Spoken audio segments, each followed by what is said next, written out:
C-Doc again.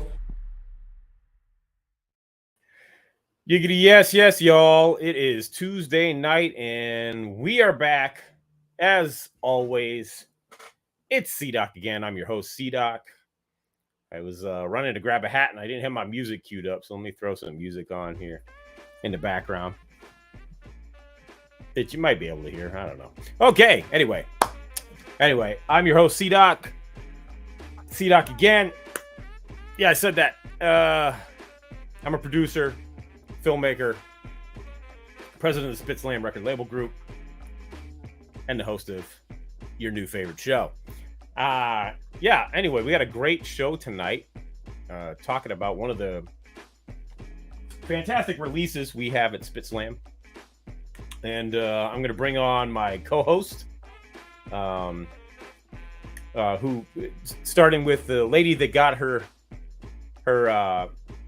humble beginnings in classic rap radio, our gal. I did that wrong. Our lady from the heyday of K-Day. That's it. Okay. Jennifer O. Jenny. What's up? Man, I am struggling tonight. Woo! You know, it happens. Trying to get it together. Shit happens sometimes. Yeah, I know, right? Happens all the time. Our other co-host this evening is a special guest co-host, the homie from Jersey. This guy has a great presence on Instagram, so make sure you follow him. And he's joining us tonight for the first. This is not the first time, but I have a feeling he's going to end up being a co-host quite a bit. Anyway, ladies and gentlemen, Ultra Mag 7. What's up, yo? What's good? What's happening, Captain? I'm just chilling. You said Jersey, so I don't know. It's over here somewhere. It's over there. Yeah. You see it, the Devils. Word up. Oh yeah, other side. Yes. Yeah. Is that the MF Doom on the other side? Is that what that is? Yeah, that's Matt All Doom. caps. Yeah. Yep. All caps. Yes, sir. Yep. Yes, sir. What's good with you, Ultra Mag? I'm just chilling, bro. You know, holding down New Jersey. The best All I by can. your lonesome? Single-handedly, I was going to say. Single-handedly, you know. It's like Atlas Shrugged, you know. Oh man, fantastic. Yeah. So we have a action-packed show tonight. Kind of like an action-packed adventure. Shout out the Ag like Food. that. Yeah. No, we have y'all.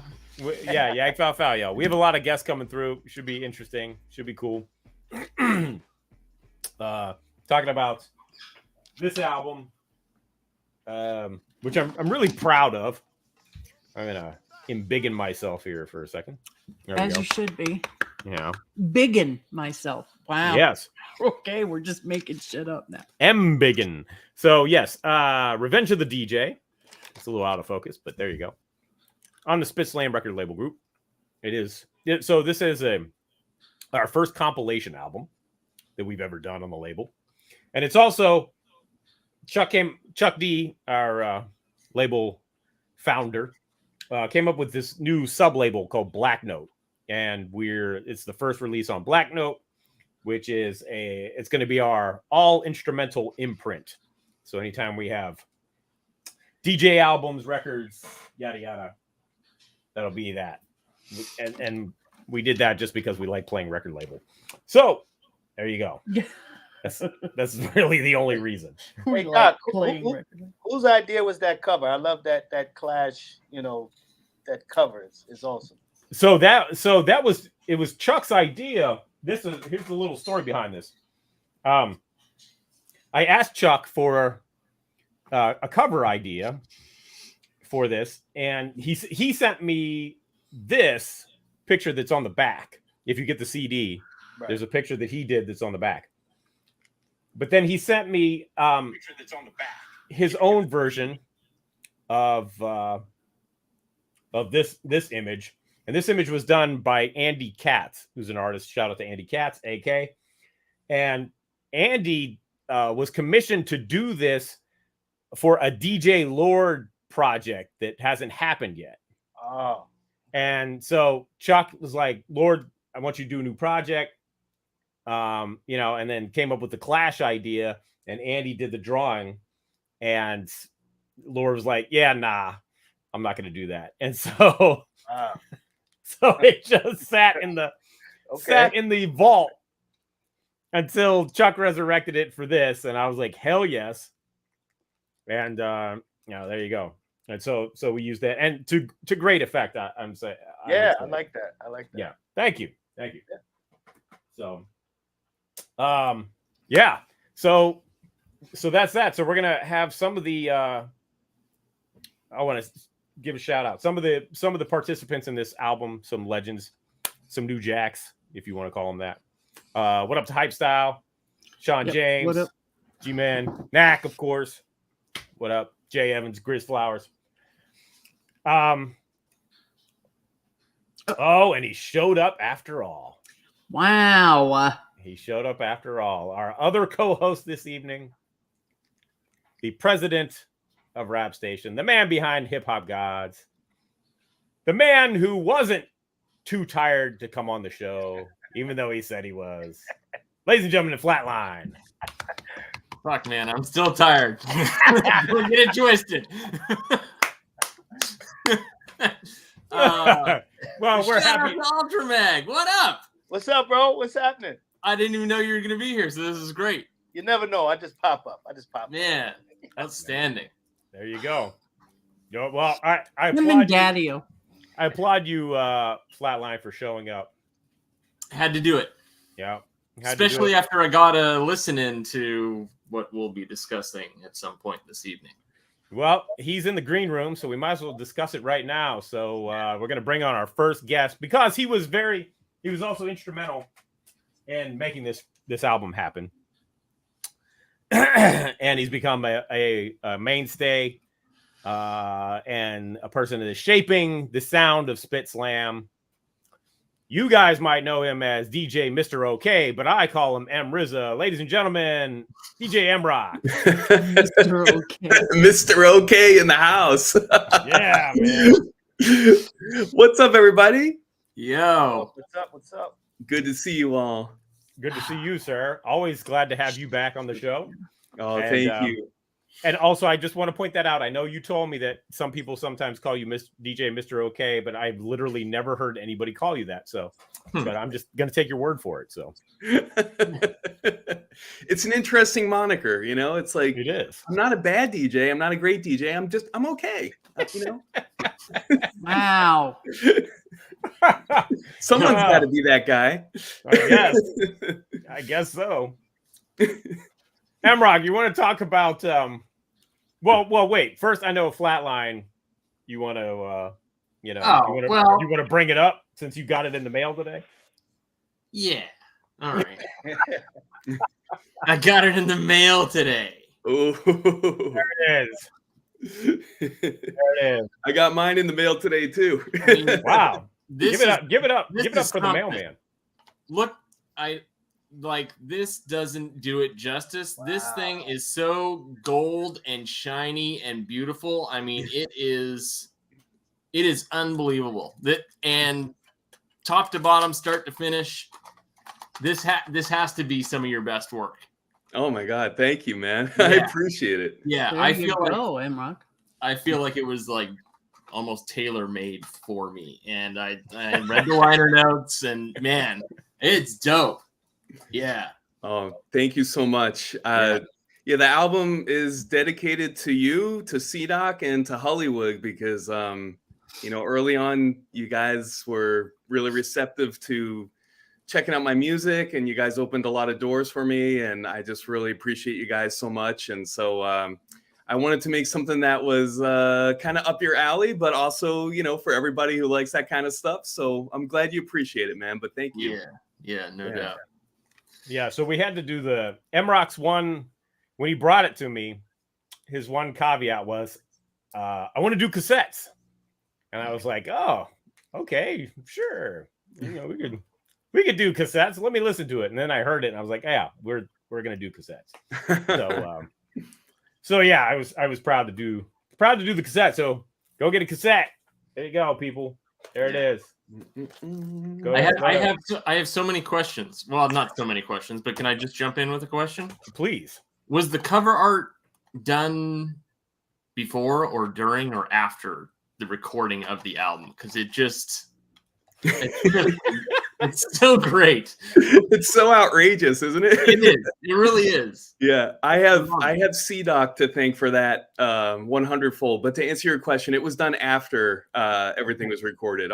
The music was like mixed, mastered, ready to go, but we didn't have a cover. So CDoc and I put our insane minds together and came up with this. It might be the cover of the year. I mean, I know we're only in February, but I mean, my God. I'll take the cover of February. It's fantastic. It's really great. I'm going to bring it up. So you want to tell? Oh wait, let me see. Wait, I might still have it. Wait, let me see. Do we have the OG? Let me see. No, that's not that. I'm not going to bother wasting time on the show looking for it. But anyway, tell them what your original concept was. Original concept for the drum machine, right? Oh yeah. Sorry. Okay. So I have this. Okay. So any gearheads out there, you'll like this. If not, I'm sorry. But I have an Akai MPC-1, and it's the gold edition. And I didn't use it as much on this album as I did S2400, which is like the SP1200, kind of like a clone. But I was thinking, like, seeing the gold just kind of like sparked an idea of doing something with gold. So originally I was thinking we were going to do something like, there it is, featuring the Akai, all, blinged out with gold stuff all over it, and then putting the title in the screen right there. But CDoc had a much better idea, and that's when we made this madness that you see in front of you. Yeah, because when I heard the record, I was like, this is a soundtrack. It's a soundtrack to a movie that no one has ever seen. And so I'm like, MROK. I'm like, here's my crazy ass idea. And he took the time. It was with your son too, right? Your son took the photos? Yeah. So, I don't know if people know this, but when you take a look at the cover art, every single person on the cover is me wearing different costumes and clothing, except for the attractive young lady on the cover. Yes. And the cool guy on the motorcycle. It's not me either, but everybody else. And you could have got away with the motorcycle guy because he's got a helmet on. You could have got away with it. That's true. Next time I'll just flat out lie. Yeah. No, my son was taking a photography class in high school, and he had an assignment where he needed to do a photo study. And so I was like, you need an assignment done. I need pictures. This is a match made in heaven. So we literally just went in my living room, and I dragged out the Halloween bin, and I just was changing clothes. He was giving me like fake guns, and I'm posing in different ways. And he just snapped them all off on his phone. And then we sent them all to CDoc, and CDoc made this amazing masterpiece. There it is. But yeah, that's how it came together. Yep, that was a whole lot of fun, man. I'll tell you what. And then I don't remember whose idea for the actual cassette was to do the old school. Was it one of us that came up with doing the old school CBS style with the red machine font? Yeah. And I really went in on the details and trying to get it to look exactly like those tapes. Oh, you nailed it, man. That we all had growing up, Yeah. Absolutely. Yeah. So. Thank you so much, man. Because, as Chuck likes to say, people listen with their eyes before they do their ears. So if you come out with a not very good cover, you're going to lose some people. But this is insane. So I would want to check this out. Yeah. Pretty good. Yep. So there it is. Everybody check out A Deadly Shade of Gold. It's our most recent release. And so anyway, let's get back to the matter at hand before we bring on our next guest. So I had this idea, and the idea was there used to be a there was a label out of the Bay Area, Bomb Hip Hop, and they did a series of compilation records that did they? I didn't. Yeah, there we go. There it is. Yes. Start marking it off, Jen. I had my tapes. Ah.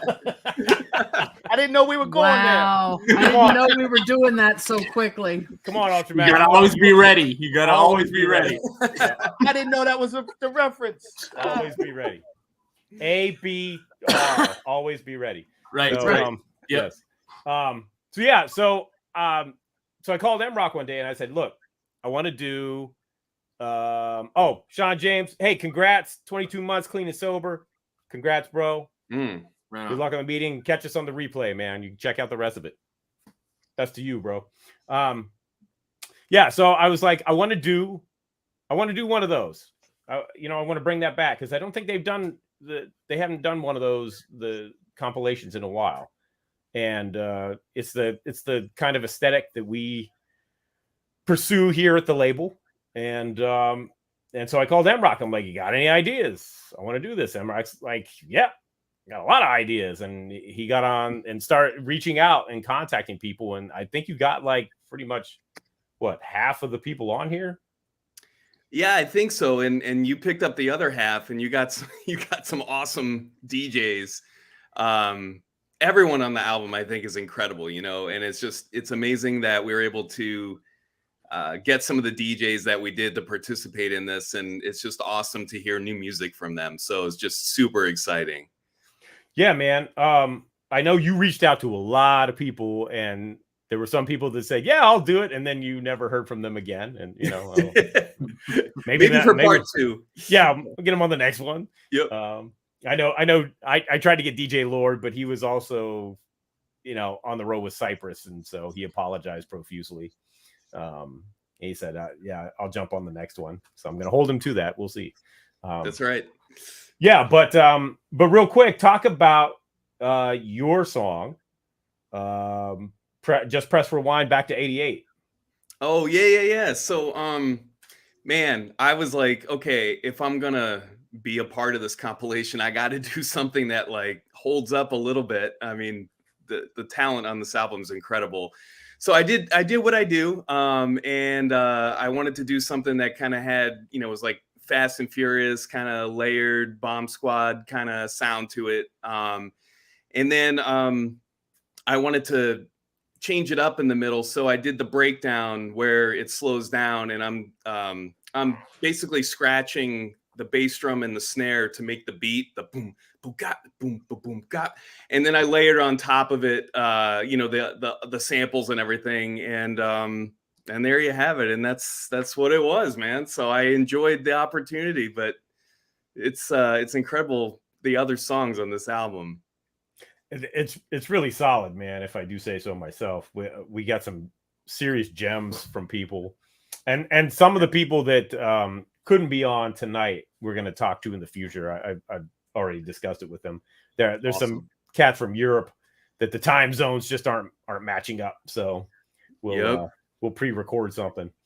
But one of the other artists that had some remixes on it, because he just did a SpitSLAM album of his own, is in the green room. We're going to bring him on now. Hopefully he's ready. A Philly legend from the TooTuff crew. Ladies and gentlemen, coming back again, DJ TooTuff. Yo, what's good? Behold the detonator. Happy to be on here. Yeah. Oh, you got the cassette. There you go. Yes, sir. Now Yes. Ultramag stepping up. Yes, sir. Yes, Yo, sir. that was the most stolen cassette in North Philly. I bet. Everybody believe had that joint missing out of their car. Salute. What's up, my G? What's up, Good to man? see How all you you doing? guys.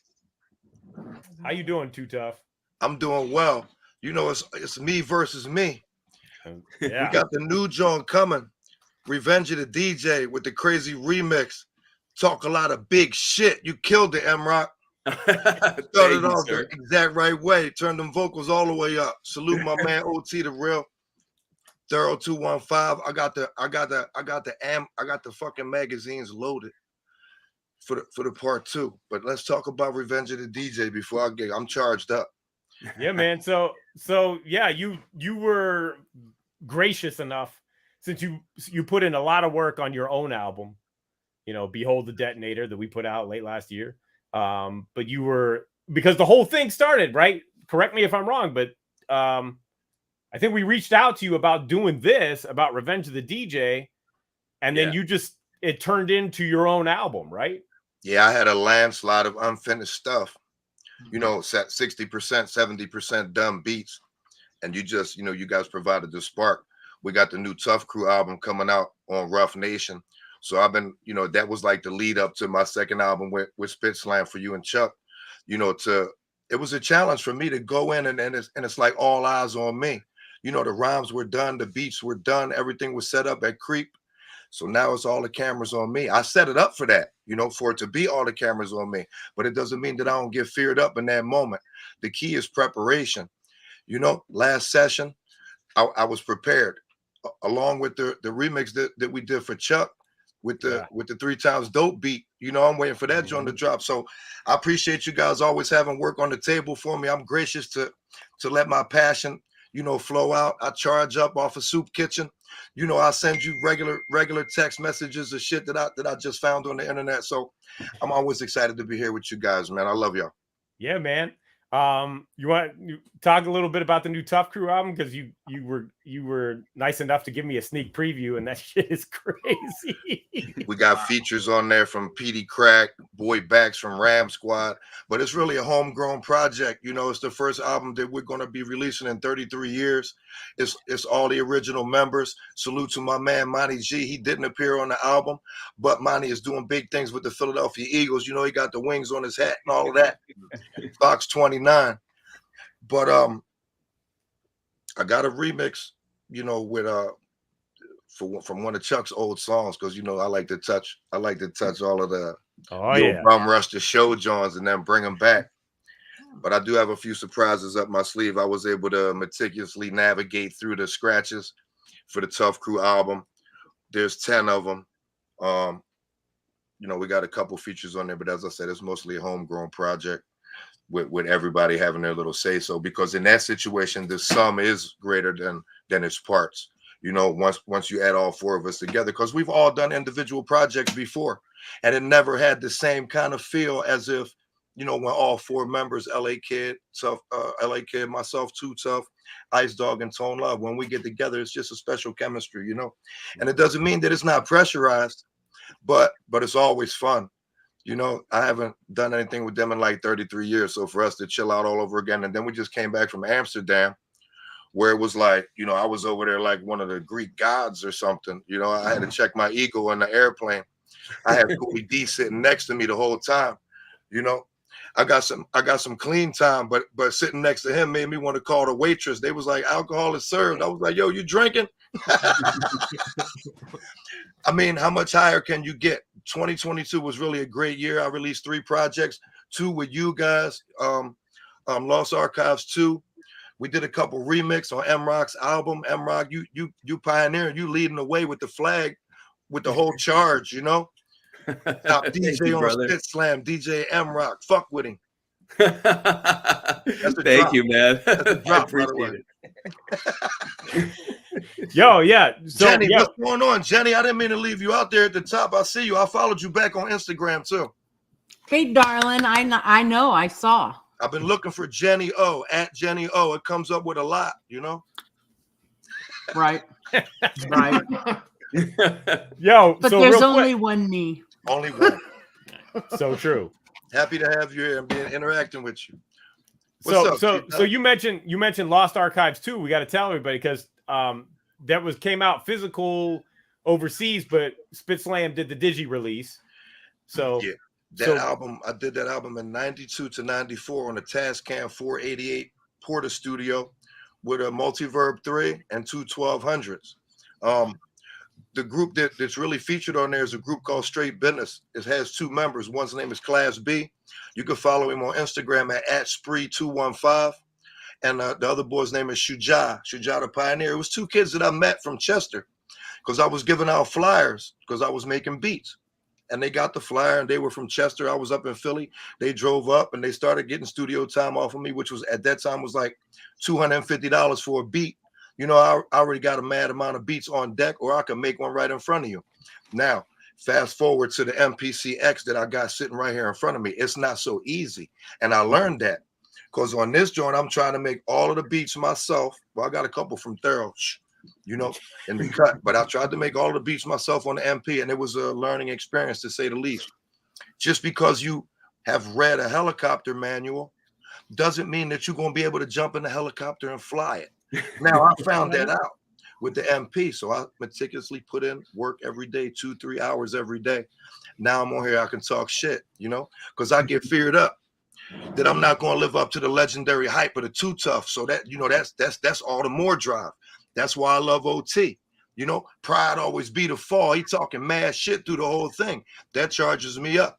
And I got an outlet. SpitSLAM, very gracious to you guys, man, for putting out all of the stuff that I create, man. It's like a legacy, you know, to have it actually get heard by the people. We were talking about the all platforms release of Lost Archives too. So these songs were like, my man went to jail for 17.5 years for a murder, Shuja. My man, the other boy that rhymes on the joint, Class, he got into some kind of car accident where some spear shit went through his windshield, you know, I mean, almost decapitated him.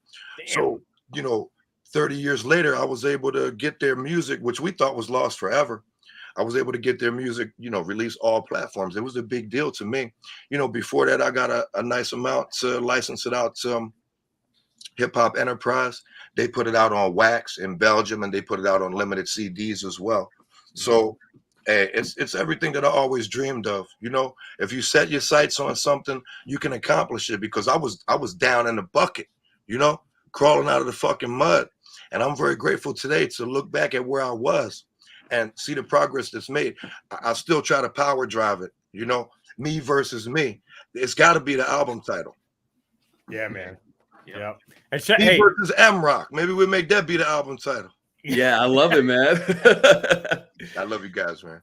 Hey, shout out to Hip Hop Enterprise for, you know, they're one of those small labels that do the Lord's work and like digging all this stuff out, putting out great. They put it out on vinyl. Seriously. You have to go check out Lost Archives Part 2, all platforms. It's on YouTube. It's on SpitSLAM. You could put it underneath your picture on Instagram or Facebook or whatever you want. All platforms is a big deal to me. We also got Behold the Detonator. You know, that joint. Yeah. That now I got to live up to that joint. You know, Phoenix rising from the ashes of a crack house. Okay. I listen, you know, and then I get intimidated, and then I'll go make something, you know. Yo, man, I have full confidence in you, because Behold the Detonator was just a massive album. Well, you know, I take you with me on the way by text. If I make I know. enough progress that I feel like I can impress you, I'll send it to you. You know, if I didn't feel like I made enough progress, I'll hold on to it. I don't want to leak it yet. You know, if you think about it, you know, if I leak it to you and 6 or 7 other people in the creative process of me making the beat, and which I do, that's still only 7 people. We're trying to get 1 million people to press view, you know, on YouTube, or 1 million downloads or something like that. Like, it's the last go around for me. Let's make some fucking noise, man, you know, because we take a lot of time out of our life to juggle the family situation with the music situation and the hustling. Some people might have a job, you know. For us, we down here in the mud, so we might have a job. We most likely is hustling, you know. So there's always an X factor involved in that. And me having some sobriety and clean time, when I say hustling, it's about the quick money deals. You know, it doesn't have to be selling drugs. You know, there's a lot of different ways to get quick money. And those ones sometimes are poisonous, you know. And if I leave myself into a situation where I need something and I show a small amount of desperation, I would rather show that desperation and put it into something musically than put myself out there, because I'm on a little bit bigger scale than I used to be on, just for the way I look at myself. You know, my perspective has changed a little bit because you gave me a platform to accomplish something on. And when I did that, you know, it got me to the 3rd step. You know, now we're halfway up. We're like at 11 or 12 now, you know, so we're moving up. But when dreams come true, then you got to live up to them, you know. So I could talk all this shit on Instagram, post all these philosophical, motivational quotes and all this. But at the end of the day, I got to go ahead and record the cuts. The tables is over here, and the MP is right here, and this is where I work. I'm like the breakbeat octopus. You know what I mean? Punching myself in with the orange label. I'm gonna shut up for a little while. Nah, man, come on now. Come on. Yo, now. can I ask TooTuff a question? Yes. Please. All right. So TooTuff, I've always wondered this. So for people, this is like a show for DJs. This episode. So for people that don't know, tell them about Philly style or handicap style. Handicap style is when you got both tables to one side and the mixer, the mixer offset. So I cut with Premier cuts this way, Cosmic Kev cuts this way. There's probably a couple other DJs that won't tell you that they cut that way. I don't know, whatever. Handicap style became a foot in the mouth for them, after and I did it before that at shows and live events with Chuck D at the After Midnight when they was calling me Soul Man. So, I talk shit and I back it up too. I don't want to talk too much. But what was the question? Well, I was It's wondering. so nice to have him back. Yeah. Did you learn that way, or did you learn the traditional way and then switch to that? I learned that way because my boy, rest in peace, DJ Yo-Yo, this is the kid I watched graffiti rock. And then I went a couple blocks away from where I wasn't supposed to go out of my neighborhood, and I met this dude that when I went in his basement, I saw turntables for the first time, and he had two set up on the left-hand side. So I bought one working at Kentucky Fried Chicken, and then my mom bought me the other one so I could have a matching pair of 1200s. Nice. And then we still only had one mixer. So when I first learned how to cut, we had both tables of mine on the right side and his two tables on the left side. So if we were doing a little party or was out there scratch battling some people, we could just click the line fader, or even if we had to unplug it in the back and put them in, whatever. It was still already set up. And it makes it harder to look like a DJ on stage when you got both tables on one side. You're not balanced enough to have the rock to dance. So for me going behind my back or lifting my leg up and doing shit like that, I wasn't never that type of dude anyway. But I like those type of dudes, don't get me wrong. But I'm not going to be up there doing no tricks. I'm trying to Terminator X him to death, Absolutely. One of my other idols, I love Terminator X, Jazzy Jeff, Cash Money. My top three people that I've tried to mold myself after, a little piece of each one. And then you got, Spin Bad, Lightning Rich. Those were like early Philly, dudes that still, RIP Lightning Rich. Spin Bad is still around. Salute my man Spin Bad.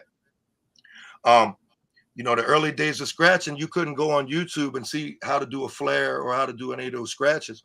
You had to really have the cassette tape. I saw today or maybe yesterday on Instagram, DJ Cash Money posted one of his joints that said transform, and he was transforming There It Is from Peter Piper. Cash was one of the first ones to transform. Jazzy Jeff, right around the same time, but Lightning Rich before both of them. And Lightning Rich was like, Thomas Edison gets credit for inventing the light bulb or, historical, but there was somebody before him that paved the way, and then they perfected it, and they, they were able to capitalize off of it. And I felt like that for a long time. That I opened doors for people, other than myself. I kind of, for some time we felt like we never got our due. But whenever we touch the stage and it go bang, you hear the whole crowd go up, so I can't deny the love that they give us. It's like I'll drop a tear when I'm up there, because I don't want it to ever be my last time up there. Like, I don't know if I'm going to be 78 years old up there doing So Damn Tough, you know what I mean? But I ain't that far. I'm not that far from there now. So, hey, RIP Jerry Blavitt, you know what I mean? Somebody got to take his place. The getter with the heater.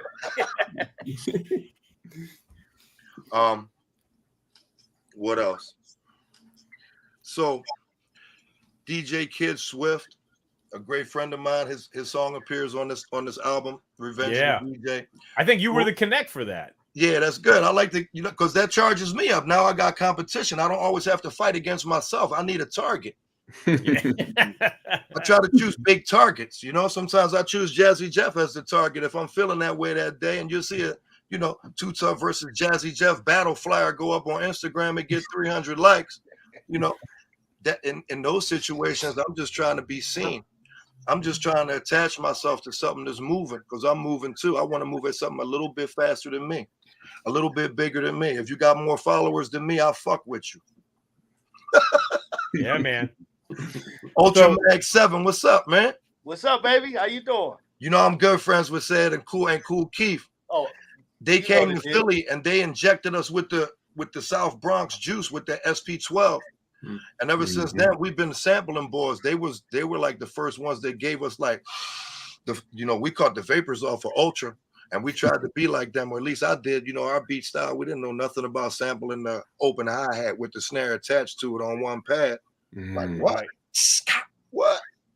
We didn't have enough sample time to do that anyway. But when we got there, we had the little RZ8, you know what I mean? The Casio John. And like I said, learning to making beats on the MPC 2000 or the 60 is light years to the MPC X. I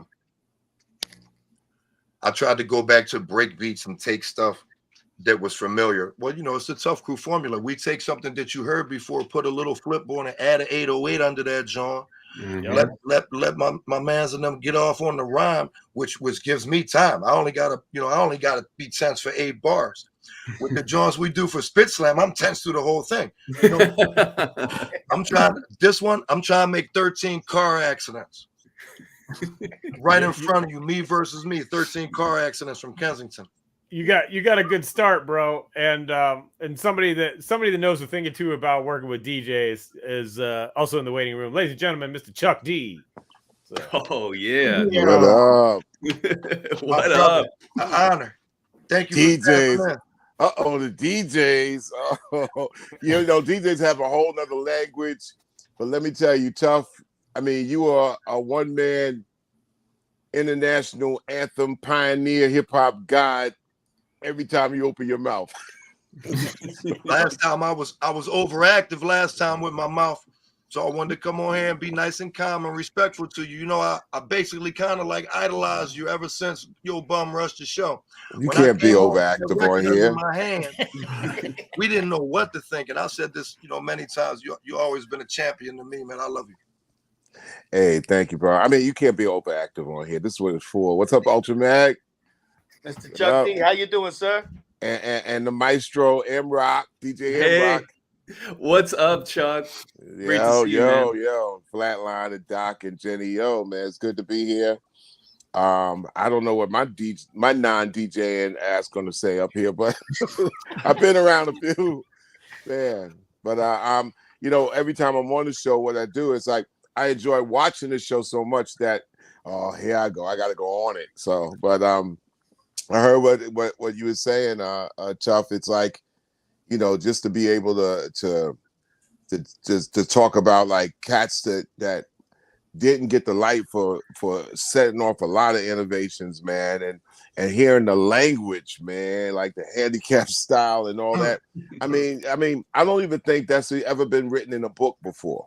So it might be time for, I think a book in the 21st century, especially the third decade, books are the new ultimate selfies, because everybody want to write a book about themselves. I mean, a selfie is a picture of yourself, but a book with all this knowledge that the intricate details of hip hop, especially in the DJ element, with the knowledge of the certain equipment and tools and styles and twists and turns and productions. I mean, you got to kind of like freeze that knowledge so somebody could be like, whoa. I'm a slowly read this and absorb it, because once it's said to somebody, it sounds like, yo, man, this person's talking sorcery. I mean, it's unbelievable. The language of DJs, and I guess you can make a comparison like the jazz cats, especially in the 50s. And I'm not even going to the 30s or 40s or the 60s, but in the 50s, cats had such an invisible, deep, heavy language, man. Like, you can't go up to Sonny Rollins and just be like, excuse me, Sonny. Or you can't go up to Ron Carter and just be like talking anything. Matter of fact, cats will turn their back on you, man, because it's so much of a intricate, detailed, crafted club, man, of genius and expertise. So my salutes goes out to the DJs, and thank you. I didn't have a chance to clean my teeth because I'm having this brought to you by curry chicken salad, but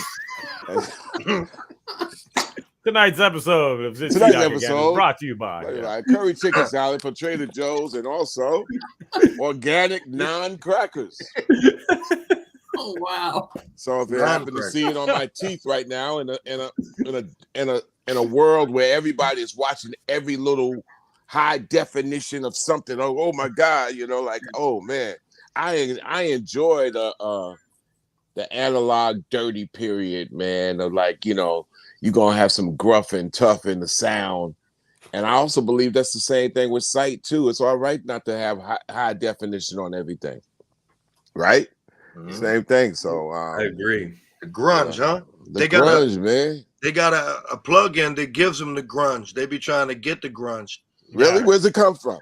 I don't know. It's from one of them VST companies. You know, it go into the drum machine as an effect. But also, I watched a couple YouTube videos where back in the day, I didn't have enough sampling time on my on my MPC 60. So I used to take the record and spin it real fast and then sample it. And then slow it all the way back down to -52 or -53, something like that. Wow. And it would give it that grunge. So I saw somebody on YouTube do it on the MP. Like, I'm trying to impress you. I'm trying to blow you away. You know? So that puts a lot of pressure on me. Yo, man, listen, man. That's one of the things, man, that I think that, like, listen, I didn't come on the show to crash this generation's. Remember, I said that plural, and I didn't come on the show to crash this century. But you know, to me, like ball and hip hop and rap and entertainment, it's all the same ball of wax. So if I come to spend my time, if I didn't spend no time, for example, if I didn't spend no money, and I spent my time to check you out, my eyes better not leave you, man. I better be like, what the fuck? Like, yo, like, I mean, because this past weekend's NBA All-Star game, that shit was so trash. If the T was in Wyoming, the H would be in Scandinavia, man. And with all that ash in the between, man, it was trash. So I'm like, yeah, I'm coming to see the best out of the best, the best ball players in the world. Right. And they the best in the world, right? And all of a sudden they're gonna come and just kill my time because they just think that it's about them and just keeping it to themselves. So therefore, I'm not impressed. My eyes are leaving you. I'm going to something else on my gadget. This was one of the first years I didn't watch the NBA All-Star game. I just watched the highlights on ESPN. I seen it was a mad high score, 184. I saw that they added 24 points for some crazy reason. It was garbage, man. So the same thing I'm saying, Tough. I'm saying same thing with DJ and spitting. I want to go at my stage and age, man. I want to give no kind of young excuses. I want to come out of there and be like, what the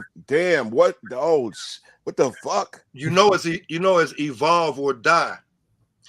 Yeah. I show love to all the young boys that's out there because they carrying on the legacy. They might not know. Their knowledge bank with the music didn't start at Tough Crew. It started after that. It started at like Lil Wayne for some of them. Right. After that for some of them. So I learned that in the hood, I live in the hood. You know, it's a lot of crazy shit going on. You got to reach out to them because they chasing the same 15 minutes of fame that I've been chasing all of my life.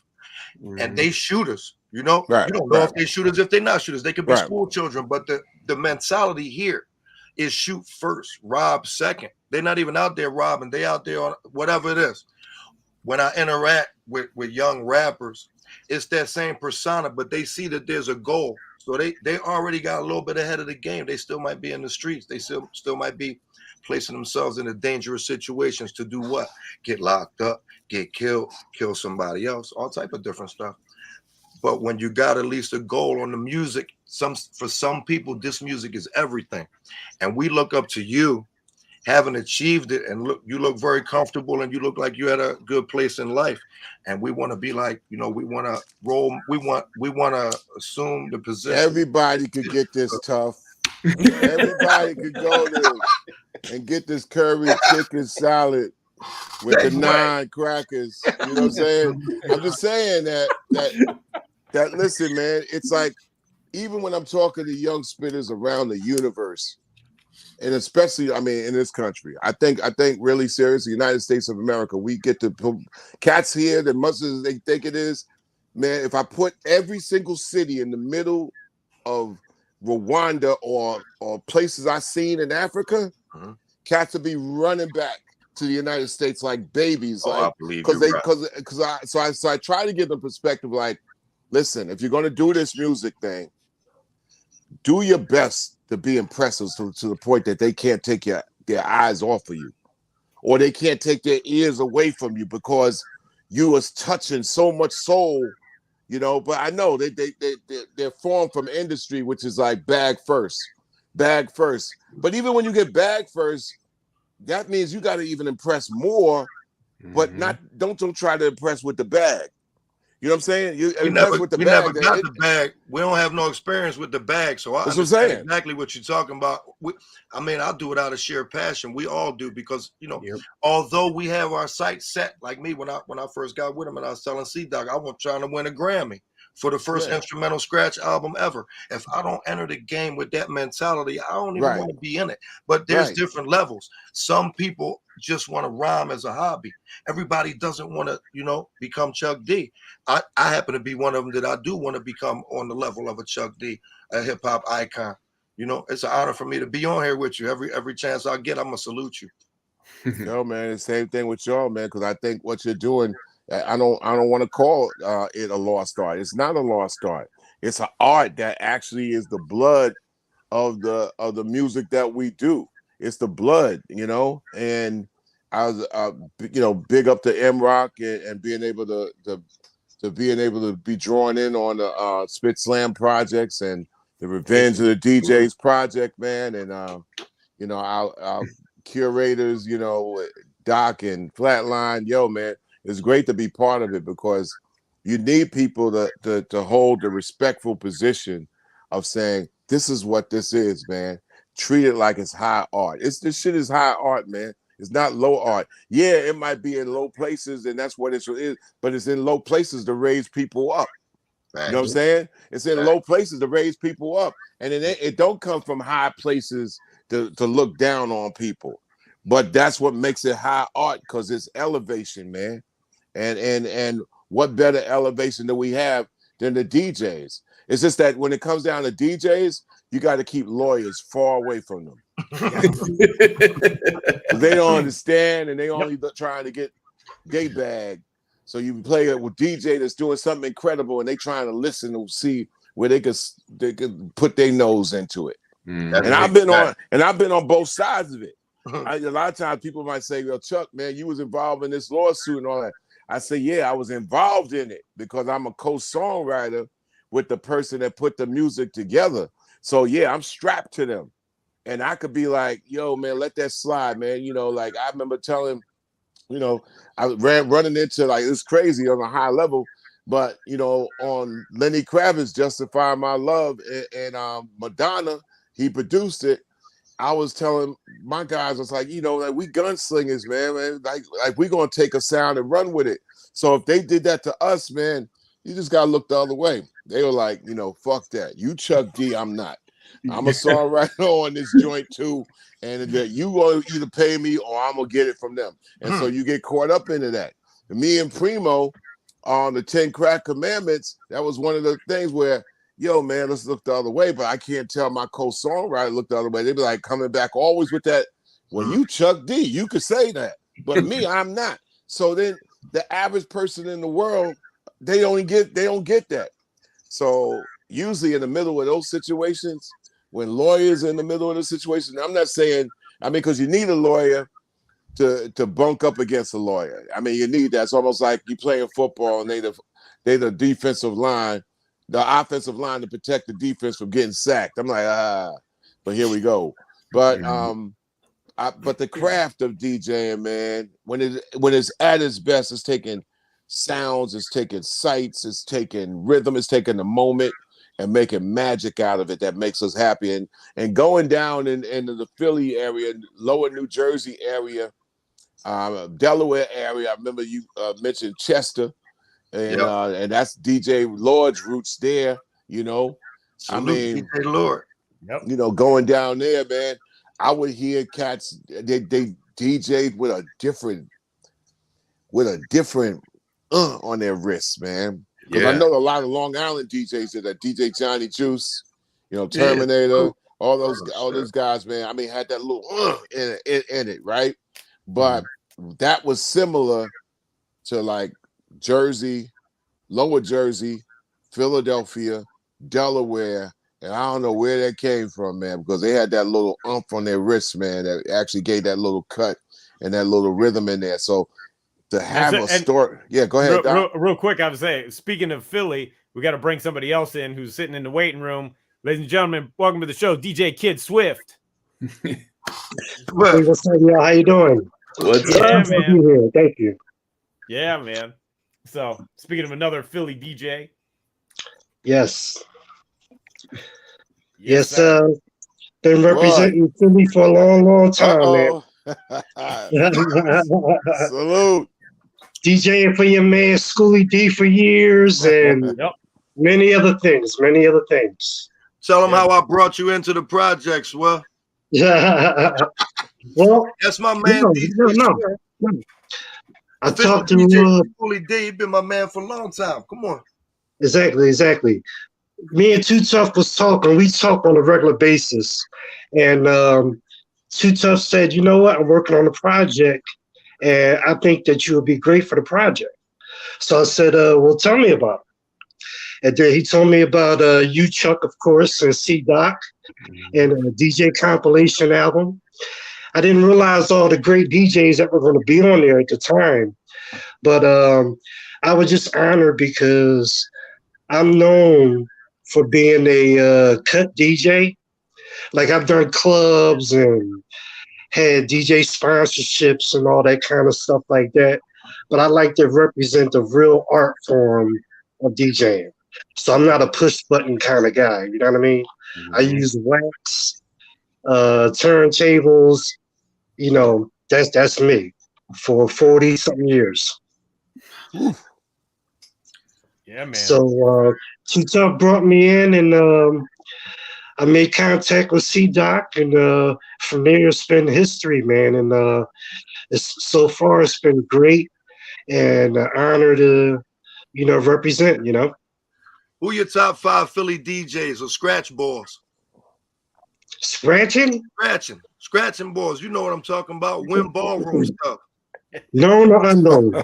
Come on. No. Lightning Rich, and who else? Jazzy Jeff, Cash Money, and who else? Doodles and TooTuff. I wasn't around. Go ahead. I'll take your 5. Hold on. You know what? I gotta mention my cousins though. DJ Ghetto and DJ Actor. Like, Ghetto, I gotta mention them, man. Wow. They my cousins. I taught them how to DJ, and they definitely hold it down. Fact. You TooTuff are my favorite white DJ of all time. Wow. I'm happy to hear that, man. I'm very happy to hear that. That means I beat out MROK, right? That's right. No, because you always have flavor. Yeah. And you're not, like, I'm a West Philly boy, you know what I'm saying? So you not being from West Philly. Yeah, we don't really fuck with y'all anyway. Yeah, I know. It's all good though, you know what I mean? Swift, you always been good with me, man. Remember we had the mixer exchange and everything for the Rain 56 and all that. Somebody gave me a mixer. They blessed me with a mixer. And he was like, it was a story behind the mixer. We'll just leave the story out. But right, yeah, of course. I mean, I didn't really want to give him a mixer because this is a fucking Rain 56. But I was like, look, if you give it away, more blessings going to come. Good hands, man. That's really what I'm saying. In my head, man. Out the storage unit for him, like, yeah, put it to work. So I'm glad you got to put it to work. And that was one of the things that I said to you. I said, remember, I gave you the mixer, so now you got to do a song for the Revenge of the DJ. Think back. Of course. I put the mix in his hands, Chuck, so he could do Hey, what do you think? Hey, TooTuff, what do you think of me as a DJ? You know me for a long time. Like, be honest. Man, am I in your top 5? Yeah, no, you live. I learned a lot from watching you because you're one of the few that I've seen. Remember, we did the DJ Expo and we had them all going crazy right there. Yes, I had the bomb shirt on and all that. I feel comfortable when I got somebody to share the spotlight with because that's always me. You know, I'm screaming me all day long. When I can share the spotlight with you, it takes some of the pressure off of me. I can interact with you instead of trying to outdo you, and it's a lot easier for me to do that, to have fun with it, instead of I always gotta win. You know, Well, gentlemen, and what's up, Swift? Salutes to you, man. Like, hey, salute to you, Chuck. Always loved you, man. Forever, man. Forever. I'm glad that it's reciprocated, and glad we all could be on the same page. And what is it, and what was it? And I'm gonna say both at the same time. You know, was it like maybe like the Philadelphia area DJs on the radio, like the Lady B's and the Mimis and EC La Rock, you know, and was they given that extra edge to be able to make like the DJ element breathe more? Up in New York, we had two seminal records that get forgotten about, but like for example, 2-3 Break.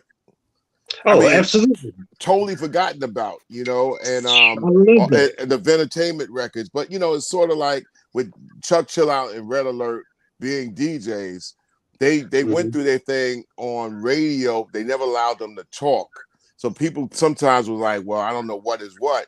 But in Philadelphia, it seems like at least B and EC La Rock and later on Kobe, people like opened up to at least explain who the DJ was and techniques and all that other stuff. Well, Lady B was definitely, before she was on 99, she used to do WHAT-AM. And she always gave an open lane to the DJ. She always gave an open lane to the DJ. So when Jazzy Jeff and Cash Money go on their rise, and they were known underground, they weren't worldwide just yet. This is before they made records and everything like that. But the skill set, oh yeah, the Wynn Ballroom, the Y. There's like this famous collection of tapes that if you was a DJ back in that time, you had to get the cassettes, and some of them was popped. So you had to fix them with Scotch tape, you know what I mean? And it wouldn't play on that part. But this is how you got to emulate, bite, Jazzy Jeff scratching. That's how I learned, by constantly playing Jazzy Jeff tape from the Win over and over and over again. I had like 16 or 17 different joints. Wow. Remember, remember when he said Vic the Dick? So you go too deep with it. You go too deep with it. Hey, listen, another boy named Master Vic. Go ahead, I'll listen. Jeff lived about 3 blocks or so from my house. So I actually saw him come up, develop, and I was like his young boy, one of his young boys. You know what I mean? So like Master Vic, me, Baby DST, like Bones, DJ Bones. Remember that, John? Oh yeah, absolutely. Yo, we gotta salute the boy Reds. It was this dude named Reds. He used to. I was just about to say his name. And he put out Master Vic and them record. Vic was a local DJ, but he was a scratch demon. So me down north, I only know y'all from listening to cassette tapes. But Vic was one of my top ones. We was like, Vic, he killed that shit. Let me tell you real quick. Sure. Since Philly's in the house, we got to bring on another Philly mainstay. One more. One more. Ladies and gentlemen, DJ CodeMoney. Oh,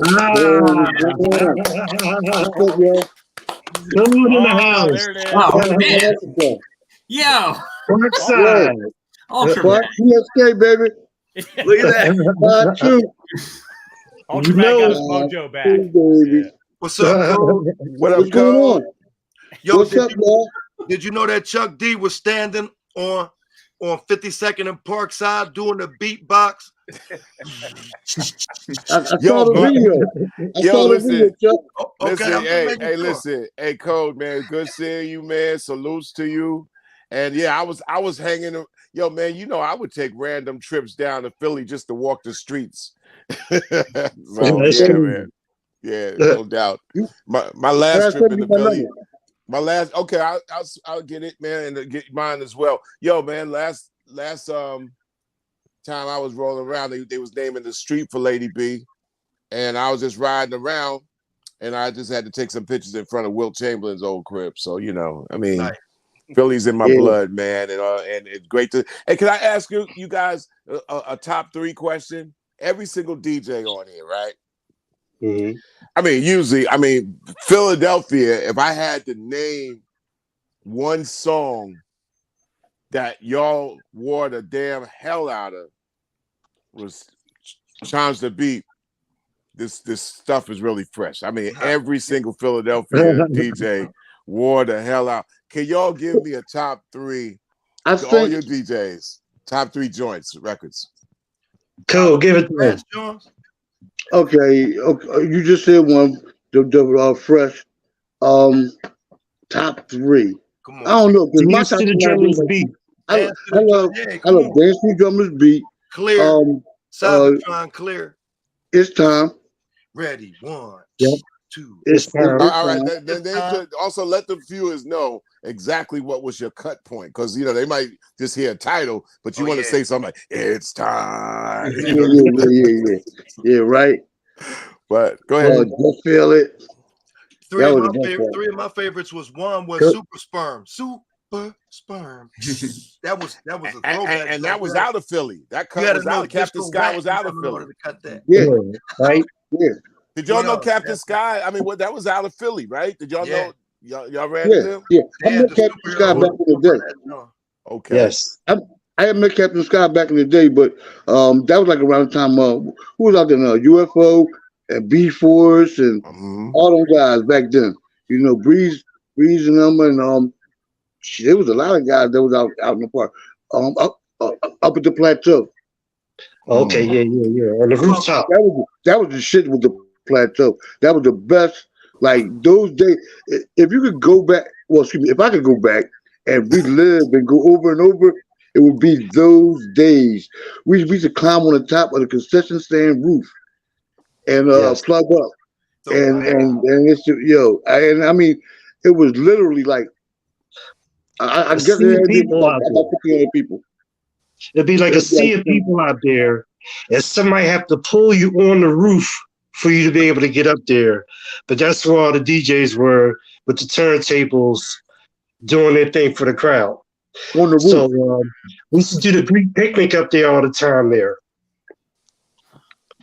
Yep. All right, and real quick, Sure. real quick, we got one more legend we got to bring in to the building, who graciously came back to the show. One of my favorites from Orlando, Florida, ladies and gentlemen, DJ Magic Mike. DJ Magic Mike. What up, Mike? How y'all doing, Salute, man? Mike. What up, Mike? I'm chilling, y'all. How y'all doing? Good. Doing good, man. Chuck, what's up, brother? What's up, Magic Mike? We got royalty in the building. Yeah, you. No, I'm just visiting this one. I mean, I feel like a car in a sky full of like super jets and UFOs. Man, please cut that out. You know better than that. C-Doc, what's up, brother? How are you, my man? I'm good, bro. Thanks for joining us. All good, man. Glad I could get home in time. Yeah, man. Yeah. So no, we were just talking about we got Philly legends in the house. We were talking about Philly. Yeah, big time. Yeah, man. So, yep. Hey, Mike, we was talking about what are the top 3 scratch joints, of all time. Some of the stuff that was put out was Let's Dance to the Drummer's Beat. I was about to say Gordy's Groove. I ain't get to say it, but what's your top 3? Gordy's top Groove. 3. Boom, boom. Wow. Swift got all them records, doubles. Yeah, absolutely. Me too. You got quadruples.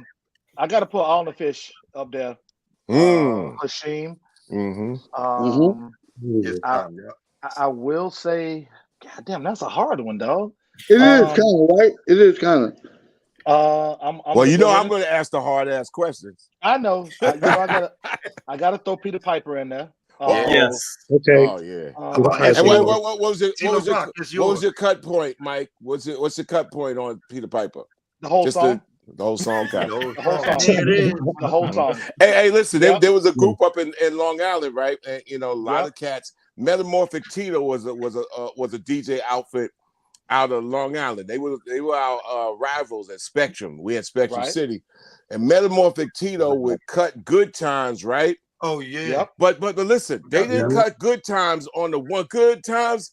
They took that bling ding ding ding ding ding good ding ding ding ding ding ding good ding ding ding ding. The And I lead into remember it. Yes.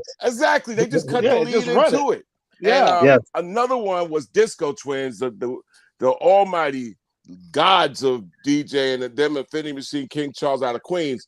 And Disco Twins cut Christmas Rapping by Curtis Blow. Oh, Curtis Blow. But listen, exactly. But listen to the rhythm that they did stuck in my head, and they did this in 1980. Ding ding ding ding ding ding ding ding ding ding dun dun dun dun dun dun dun.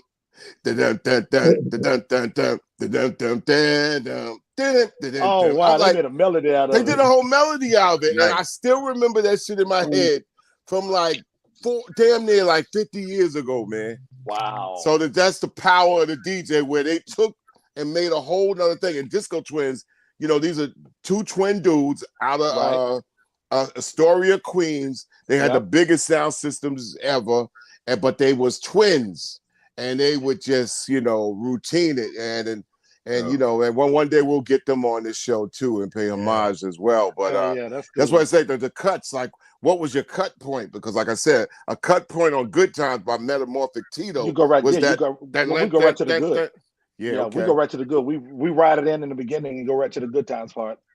Yeah, most good times in the bass line. I tell you, don't forget Love Rack. I know y'all cut Love Rack, right? Oh yeah. Wow. Wow. Yeah. Wow. So I like to scratch some rock stuff. So Back in Black, AC/DC, I go right on the guitar and do stabs with that. And then I do Transformers on Immigrant Song, Led Zeppelin. You must have been listening to some of my songs. Wow, that's crazy, man. What's up, bro? But look, beats. Do you know what I think really was had some of the cuts that was ahead was on Fresh Fly Wild and Bold. The cuts that he was doing was like for that period was it was really, ahead of its time. It was ahead of its time. It was ahead of its time. He brought that joint out the closet.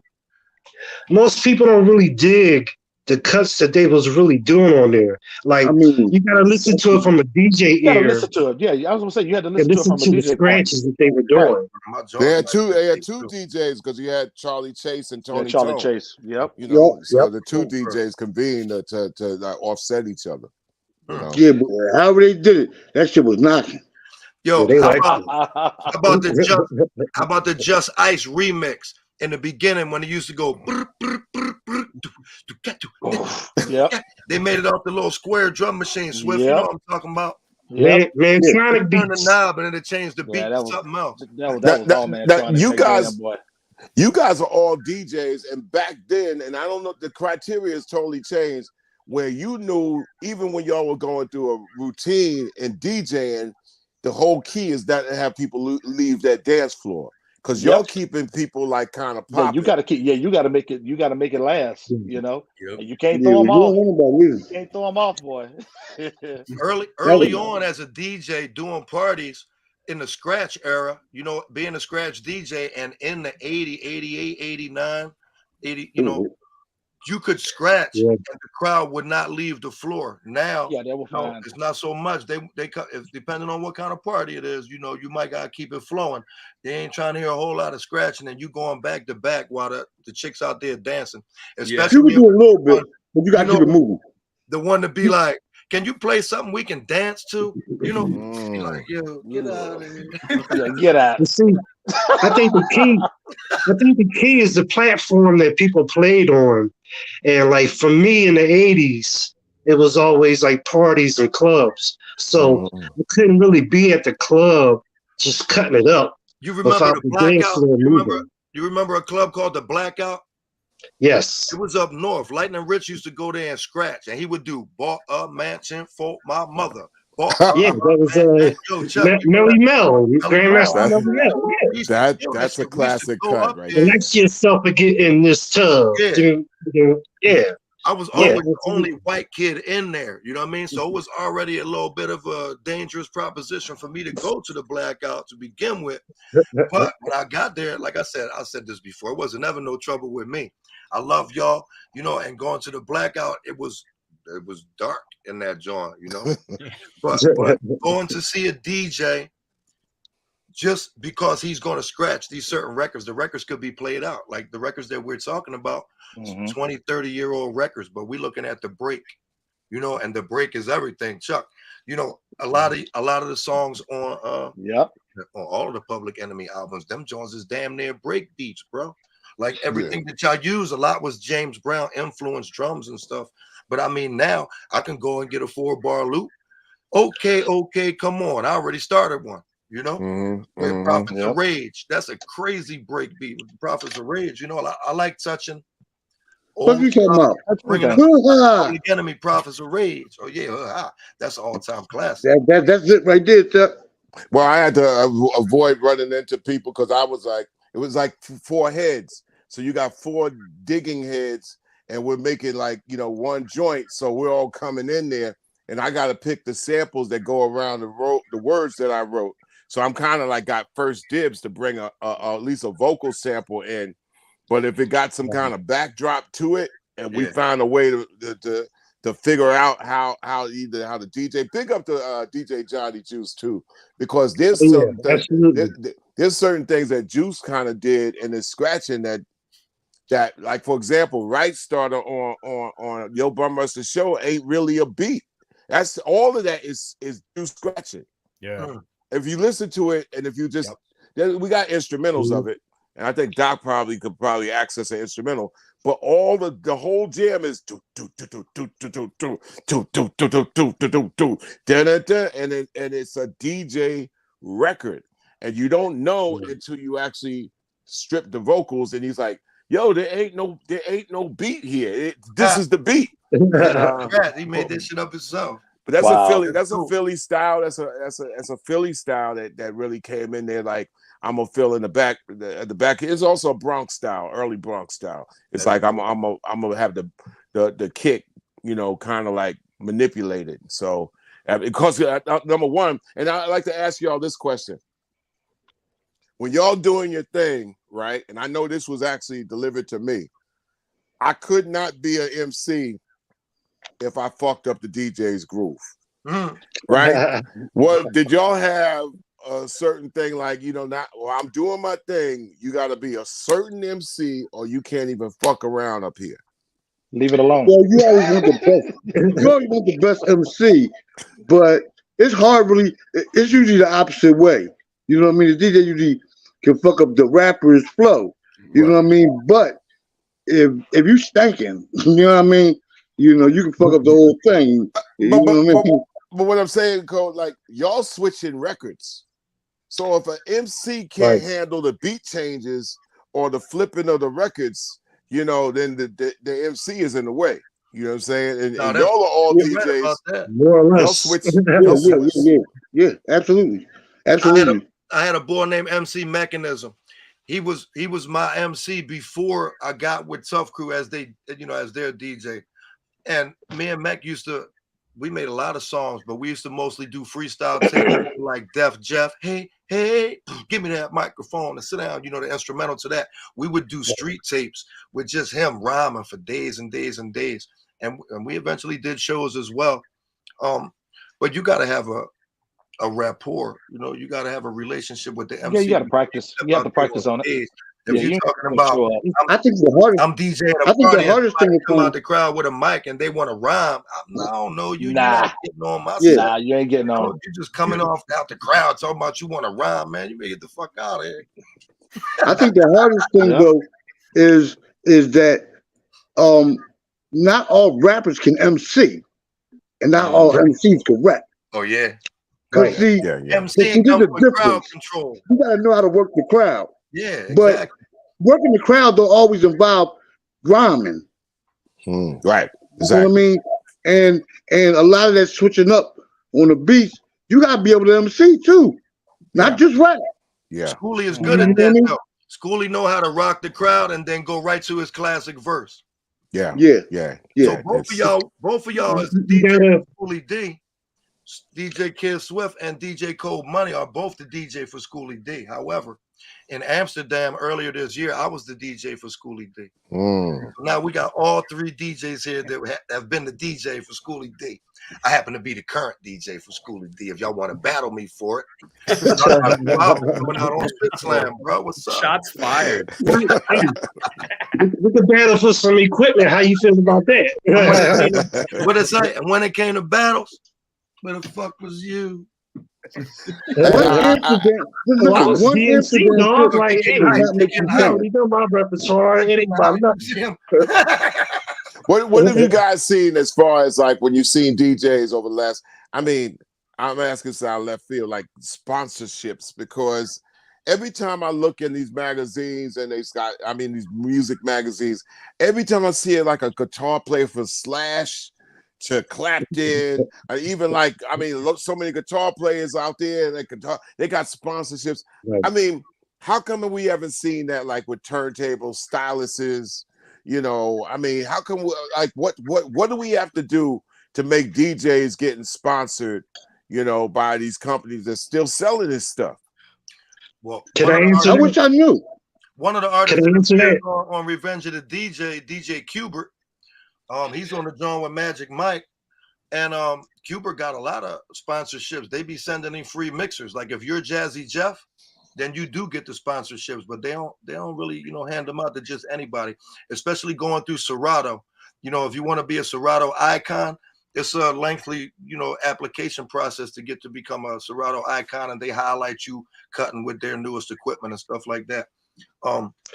That's a good question, Chuck. I would love to have a sponsorship and test out old or new, or walk around with the Rain 72 under my arm, you know, TooTuff with the Raiders hat. Sounds good to me. I had a sponsorship with Gemini for years, and I used to design a lot of their equipment and mixers and stuff like that. But it's hard to get the corporation to see the vision of what a DJ really is, because they just want to ride off your name. If you got 1 million followers, they'll give you a sponsorship. I mean, they gave me all that. They gave me posters and all that kind of stuff like that. But sometimes you go to jail with the company and explain to them, listen, you want to be part of the culture of DJing, not just put your name on a DJ. You know what I'm saying? There's a difference. There's a difference. So like a lot of these guys that you see that get these sponsorships, you ain't never heard of them before. They don't really have no real history with the culture. Yeah, I mean, I was one of the blessed ones to have a history with the culture and a sponsorship. So if a DJ called me out somewhere anytime, I mean, y'all know me, I'm ready. You know, that's what I do. You know what I mean? Like I earn money beating DJs. You know what I mean? But again, it's hard to get the manufacturers to see the overall vision of what a DJ should be and what kind of equipment a DJ should have. To them, they look at it like, well, if we make this equipment easy for everybody to use, we can sell more. Exactly. And it's like, no, it ain't about selling more. It's about the quality of your product. A 1200, if you bought it in the 80s, it still works today. But for them, it's about turning it around. Look at the 1200 turntable went up to like $6,000. You know, I got 2 12s right here. You know, but when they brought them back out again, reintroduced the 1200, them joints came in at a hefty Mercedes-Benz price. Was it for the novelty? What was it for the novelty's sake? I mean, what was the deal with that? They were discontinued for a little bit. And then, you know, when when Tom Brady came out of retirement, or whoever retired out of retirement, you got to pay him extra because he just came out of retirement. So they upped the price. But Technique's always been good. You know, I've never had any sponsorships or anything like that. But they've been my weapon of choice forever. If I look at a DJ and he's using a controller, I don't want to take sides on this issue, but I feel sorry for him. You know what I mean? You're not really touching the wax like you're supposed to touch it. Now I've seen DJs scratch their ass off on a controller. Now for me, it's different. If I'm going to battle him with turntables against a dude scratching with a controller, I don't know. I don't know if he could do what I could do. I doubt it. He ain't gonna be able. Hey, it's the new wave. It's the new wave. If you want hip hop to continue to live on, then you gotta allow the youth and the innovation and the the evolution to take place. Because we all gonna be dead and gone one day, and they still gonna be listening to our shit, saying, "How the fuck did he do that? So damn, so damn. How the fuck did he do it?" But as long as we leave something for the rest of, like we're all here gonna live forever because we touched wax. They already listened to our stuff, and that's a privilege. For me, a lot of stuff that I had, I couldn't get it out to where everybody could hear it. I made it, and I knew it was dope, and I'm sitting here bouncing it off the mirror in my own face. I'm the only person that's going to hear it. One reason why I'm extremely grateful to Chuck, and I'll go out and try to recruit y'all as well. I went down Orlando and walked in on the club on Mike with me and my girl, gripped him up. What's up? So I love the DJs, man. If I'm in a town, I'll try to link with whoever is the biggest boy in that town. You know what I mean? I'm always grateful to be on here. Obviously, y'all let me talk a lot, so I'm grateful to be on. You always run your mouth. That's what you do. I got a question. I got a question from Mike. Since TooTuff, you brought that song up. So, Journey into Scratching. How did that song come about? And getting Qbert and Craze on it. Wait, you're muted, Mike. We can't hear you. Now, there you go. Okay, we're good. It was weird because Qbert and Craze were two DJs that I kind of looked up to. But then it was weird because I met them and they told me that they looked up to me to get their start. And so it was just like, it was kind of a mutual thing, but it was weird listening to them talk about me and where I came from, and then me talking about them and how I had to switch from my old school style to a new school style, because it was just it's night and day. It's a night and day difference. And so when I got ready to start working on this song, I'm like, who better to put on this song than two people that I looked up to, And so then when I contacted them, they said, "Oh hell yeah, we got this," So I got the track together and then sent it to them, and then got their parts and put it together, and the rest is history on it. That's dope. That's dope. I got Qbert on my wall right here. I don't know if you can see it. Look. I see it. Oh, yeah. I see it. I got this poster from the DJ Expo. I was walking around with that joint like a windmill. Big ass poster. I'm walking all around happy as shit. I seen Mel Star when I was there. Took a quick flick with him because Mel be ripping it. But it's great to be here with all of y'all, bro. I like hosting this joint. You know what, C-Doc? C-Doc, I wanted to tell you, I wanted to give a shout to Jeff, because Cash is my boy too, of course. But Jeff, I always say, is the most accurate DJ through every recording you've ever heard, every mix you ever heard, from beginning to now. Jeff is the absolute most accurate DJ of all time. Wow. I don't know if everybody agree with that or not, but I gotta give a shout out to the home team, DJ Lord, because he's pretty accurate. Rock and roll. Yeah, DJ Lord, man. Let me tell you, that's like Lord, and he's killing that. Wish he could have been on tonight as well. It's just like it's this things that we've done, and he's been a student.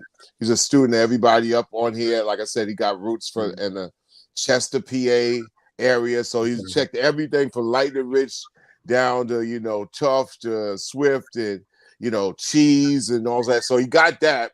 Then he moved to Savannah, and then he was able to get Mike up in his whole thing. So he's just a mixture of all kinds of DJs influences, and as well as the time we have Public Enemy was like 30 years on the road. So I mean, he's a perfect person to understand past, present, and future.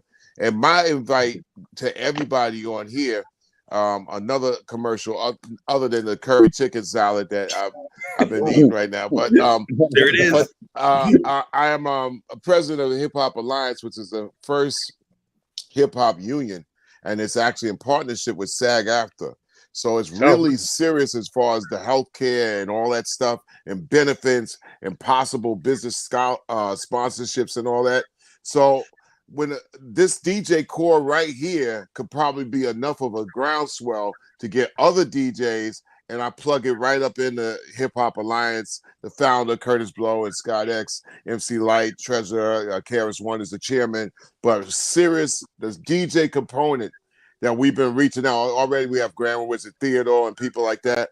We believe that this component is also a union inside itself.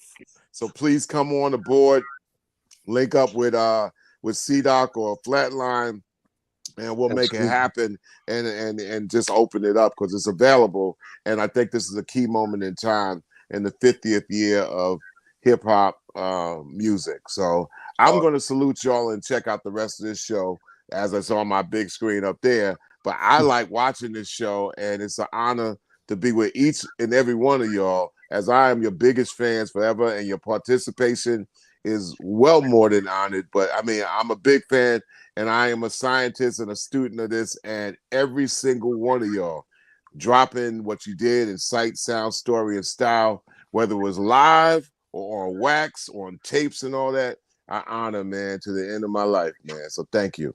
Thank you. You know, Chuck, you know, you're like everybody's big brother. Right? You know what I mean? Hey, we had a great time out, man. A decade ago on the Hip Hop Guys tour, Code, man. It was Yo, a swell man, time. I had a ball, man. I had a ball, and I got some really great footage of you and everybody. And yeah, I'm gonna send you some stuff because I got some really good footage. Okay, Send man. it Get to me my too, information. All right, cool. Get that information, and I'm gonna sign off and I'm gonna be up in the fan seats. All right, salute y'all. All right.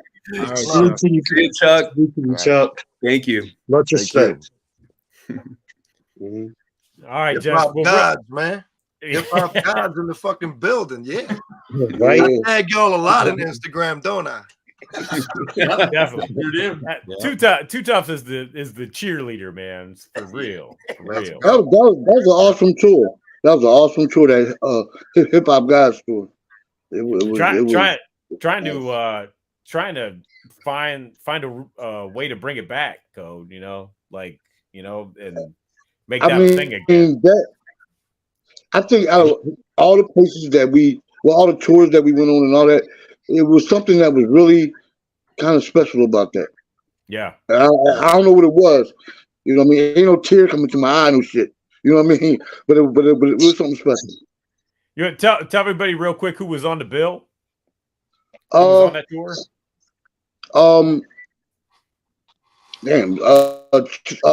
Public Enemy. Oh God! You put me on the spot right there. Okay. So I'll help you out. I can remember. Go ahead. Public Enemy, X Clan, Moni Love, Dinko D, Schooly D, obviously. Son of Berserk. Wise Intelligent. Yeah. And Johnny Juice was there. Son of Berserk. Son of Berserk. And yes. Son of Berserk. Yes. That's where I got lost. I was trying to think of their name, and I couldn't think of nobody else that day. And Awesome Dre. Awesome Dre. Yes. Thank you. Yes. Thank you. Yep. And Awesome Dre. Awesome Dre. Yep. Yeah. So you gotta make that happen, C-Doc. That'll be hot. Huh? Bring that back again. That'll be hot. We're working on it, man. You know, Chuck is trying to with all the DJs here. You know what I mean? With all the DJs here, that'll be hot. Yep. Yeah. Exactly. Well, we know that the 50th anniversary of hip hop is coming soon, right? This summer, the boy that brought us out to the Netherlands, he wants to come to Philly. So we've been discussing the possibility of how we can all get together to perform somewhere. Seems like a good DJ, assortment is right here with Hip Hop Gods and Ultra Mag. We got a nice little run. We got the promo dudes in here. The label is here. The DJs is here. I'm sure we got Chuck just left. Yep. I'm pining for the unheralded heroes, you know, the DJ heroes, because we would like to be part of the 50th anniversary celebration. When we watch the Grammys, you know, we see all the superstar hip hop dudes, but we had an influence in that as well. No hatred towards any of them, LL and everybody right. there, you know, because they you know, that's who the up top ones chose to put on the Grammys. But you know, to honor hip hop, it's only right for us to have a chance to do that. So if anything's open or any of you guys want to contact me behind the scenes, I know we're all usually in touch anyway, especially now that I got Jenny O's, you know, Instagram. I could blow her joint up with promo shit all day. Wow. Real quick before we wrap things up, Mike, you have anything going on and coming up? No, still doing the same thing. You know, still working on trying to get part 2 of the album out, and got a couple shows coming up. Still doing our Twitch thing. You know, so that's oh my God, he is doing it on Twitch. He is doing it. If you've never watched it, holy crap! Mike on there, my wife and I. Yeah, you guys have it figured out, because like I had never seen anything, you know. Shout out to Keith. Shout out to your manager, Keith. Yeah, shout out to Keith for real. Yeah, because Keith was the one that got us, you know, hooked us up with the track for the album. But Keith was like, "Yo, you got to come on the Twitch thing," and I had no idea what Twitch was. Oh my God! And I went in there. I was just like, "What is happening right now?" Yeah, it's crazy, man. It's crazy, but man, it's a blessing. It is a serious blessing, man. The craziest thing is that every time I go in there, Mike's like, "Oh, Jennifer, how in the hell can you see?" I pick names. Thank God for my wife, because she'll say somebody's here, and I'm like, okay, and then I look and I'm like, but most of the time the chat is hauling ass. Yeah, you know. Yeah. Oh my God. So I'll pick names and I'll see something. I'm like, oh, bring that back. And I say, oh, Jenny, I see you. You know, mess with her, you know, but it's fun though. It's just, you know, when 2020 happened, you know, we had no way to do anything. We were just kind of sitting twiddling our thumbs and, you know, like, man, let's try this Twitch thing out. And now look, now it's our life, you know? Yeah. You know, that's great, man. Oh, man, you have no idea. If you guys haven't seen it, check out Mike's. How many nights a week? 4 nights. 4 nights a week. Yep. He does different Monday, Wednesday, Thursday, and Friday at 9 p.m. Eastern. There you go. Definitely send me the information. I like to cheat. I got you. Oh my God, you gotta watch it. Yep. Yeah, we kind of crazy. And kudos to you, Mike. You've been around for years. Kudos to you. Thank you, my man. I appreciate that. Absolutely. Of course, I give it up, man. I always give it up, man. Swift, what do you got coming up? I know you're working on music, right? Yes, I'm working on an album with Code, and I'm working on a solo album for myself. So just trying to get busier again with the production, because for years I've been doing like sound engineering and parties and touring and stuff like that. So I want to bring it back to just making music again, you know? Nice. So hopefully I could do another Revenge of the DJs part 2, you know? Oh yeah. Hey, I will call all you guys first when we get, you know, when we get ready for part 2. Yeah, let me know. Absolutely. Yep. Definitely. And TooTuff, I know you already said at the top of the show, you got your own solo album, new Tough Crew. You're busy. You're a busy man. I would like to offer you all a ticket in advance to the Grammys for the second joint that I'm dropping on SpitSLAM. It's going to be the first all DJ instrumental album that wins a Grammy. You know, it might be in Fast and Furious 8 or 9, whatever number they're at right now. No, but really, I want to make 12 car crashes, and I got them almost all the way done. I'm at like 70%. I'm feared up about the cuts. You know, now I made all the beats. Now I got to perform this legendary shit that you told me I was, right? Cool. But I look forward to you guys, man. It's grateful for me to be able. I'm grateful for me to be able to come on here and bug out, you know, tell my little friendly jokes. Nobody don't give me no sideways cutting eyes and shit like that. I love all of you guys, man. Thank you for having me on. Thank you, bro. And MROK, you crazy, man. I'm watching everybody, man. I see everybody. MROK, you of course just dropped a new record in the spot that night. Oh yeah, that was good. Was that recent? A couple years. Oh, okay. Yeah, had to be TooTuff. When was that? 18, 19, somewhere up in there. Yeah, we went to Universal Studios and we Yeah. popped in to see you. That was love, man. We had fun. Man. Yeah, that was a side visit, you know, from the amusement park. That joint was grueling. Yeah, over there is grueling. People that live here don't do parks. Yeah, well, it's a tourist attraction. We came down there as tourists, but I was definitely happy to see you. And that was cool, man. Yeah, much love, man, on that one. We got over like 400 likes on Instagram on that. You know, my world exists through Instagram. Yeah, I know. It's all good. It's got to in this day and age. But you're John popping on Twitter. Congratulations on that, man. Thank you, man. You're welcome. So yeah, and MROK, you just got the new album out. We just dropped. Yes, sir. New album. We got a single coming out soon with Sticky Fingers and MC Gambit, which I produced. So I'm looking forward to that. I just want to give you guys your flowers because you guys are my heroes. I wanted to give CodeMoney his flowers, but he's not on the thing anymore. But Mike, back in the late 80s, I lived in the Boston area, and once in a while, there's a Record Town by me, Record Town store. One of your tapes would be there. It would just be one at a time. And I would pick it up. I'd grab it immediately and it'd go right in the car and like, man, just blown away. Like cutting over Miami bass beats is an art form all to itself. And I just, man, you're incredible. So thank you for all the amazing music. Thank you. Yeah. And Code, when I first heard him cutting fresh over PSK, the whole song, like we were talking about like scratching old school versus now, like some of that old stuff, man, that has more soul and more power in just some of the, you know, the rudimentary stuff. Like Jam Master Jay just doing some simple stabs has more soul, I think, than a lot of the super technical stuff. So Code definitely influenced me, and DJ TooTuff. Yo, man, you already know I wouldn't be here if it wasn't for you. So thank you, man. And Kid Swift, I want to get to know you, so I'm gonna definitely check out your stuff. So, salute, man. Thank you. Oh, they all putting up the Tough Crew flags. Fly the black flag. Of course. Black flag up. Home team. Thank y'all, man. That's what's I appreciate all the support over the years.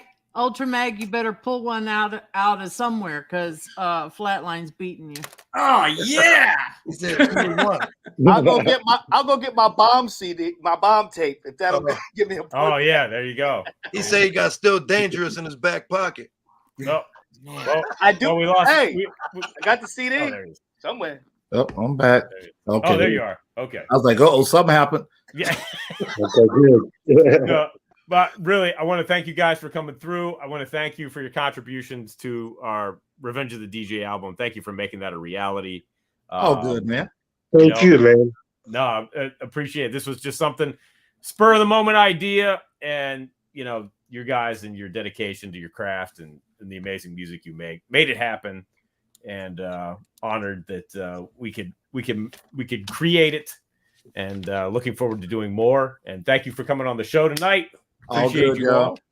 Yep. Much love, C-Doc. You already know. Oh, thanks, Mike. Guys. Yep. TooTuff. Good night. Yep. So, thank you guys. And so for everybody watching, I just got to let you know that It's C-Doc Again is brought to you by the SpitSLAM Record Label Group. The SpitSLAM Record Label Group, a Chuck D situation. Catch us on your favorite streaming platform, on Bandcamp, or visit our official web store at SpitSlamRecords.com. All releases are available digitally or on CD, with select titles available on vinyl and cassette. The SpitSLAM Record Label Group. Throwback to the future sound. Yes, indeed. Can right. Oh boy. Comes right on. Oh damn! I see that. Wow. Uh-oh. Wow. All right, I made good use of my time during that break. Wow.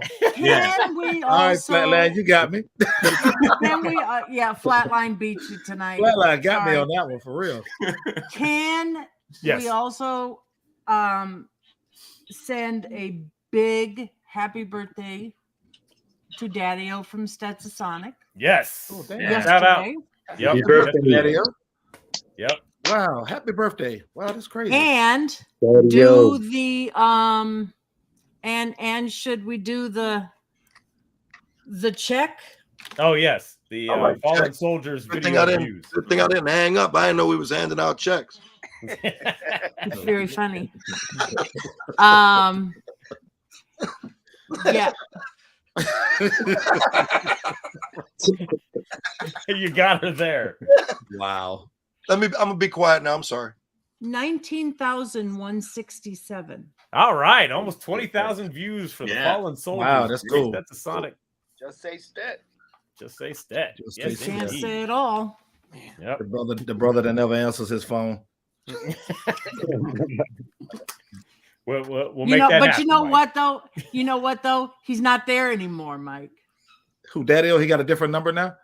No, he's got the same number. Oh, he but just don't he's answer. not in Florida anymore.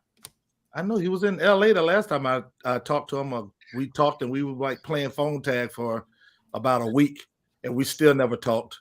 I was like, Well, I'll grab him by the head and Jen got your back. yeah, make Jen it got your happen. back. Daddy-O Yep. was the first person I met in hip hop. Really? Y'all believe that? Wow. The very first person I met. Really? I met him at a Jack the Rapper. It was almost like a luncheon dinner, and this had to be right when On Fire came out, so it had to be 85, 86. No, it was 86. It was definitely way 80 because I was already out in 88. I wasn't out yet. I hadn't put any music out yet, so it had to be 86ish, 87, somewhere up in there. Right. But yeah, that was when I met him, and he and I was close the whole time. And then when my career started taking off, and he was always reaching out to me, and he was proud of me, and and it was cool. Then we lost contact, and then all of a sudden we kind of gained contact back. But now he don't answer his phone. Don't take it personal. Yeah, I know. He said the same thing about me, so it's even. We good. Not to mention also the person who's directly behind Flatline's head Oh, yep. got a star on the Hollywood Walk of Fame a couple days ago. Oh, Yep. You had a birthday too. Yep. Had a birthday as well. I saw that Yes. too. Yeah. Yep. Shout out to Iceberg. Yep. Shout out to him. Yep. Exactly. So, and let's see. Only other order of business is the you can catch me and Flatline and Mr. Chuck D every Friday night on the And You Don't Stop radio show when I do a segment called the SpitSLAM Jam of the Week. Mike, we actually played Journey into Scratching. That was the SpitSLAM Jam of the Week a couple weeks ago. Okay. Yeah. Yep. Wow. Yep. So yep, trying to play joints from everything we release on the label. Yep. So but this week was a little bittersweet because we played MROK. We played where'd MROK go? Oh, I don't know where he went. Okay. We played MROK joint, Funk Bang from his new Deadly Shade of Gold, but we also played Chill Rob G's FU Rockin' with the Best because it features the now late great Double J from Flavor Unit who just recently passed. Yeah, rest in peace, Double J. Yep. Wow. So yeah. So I got a little video we'll close out with a clip of that. But again, thank you everybody for joining us on the show tonight. Thanks for the thanks, C-Doc. Thank you for thank you, Doc. No, anytime. Thank you guys. You guys are always welcome back. Just let me know anytime you want to come on and talk or promote stuff or whatever. Done. Jenny, I'll see you on Twitch. All right. All right, guys. Absolutely. All right. Yes, indeed. I appreciate y'all. Salute y'all. Peace. Thank you, Mike. Salute to all the DJs. Thank you. Thank you, Swift. Oh, TooTuff. absolutely. Thank you. All right. All right, yeah. And everybody watching live, thank you so much for tuning in. Everybody watching on the replay. And we're going to take you out with this dedication, and we will see you next week on It's C-Doc Again. Dedication. Yes. Okay, I guess it's not working. So there you go. Maybe not. Yep. Oh. I don't know. On that note.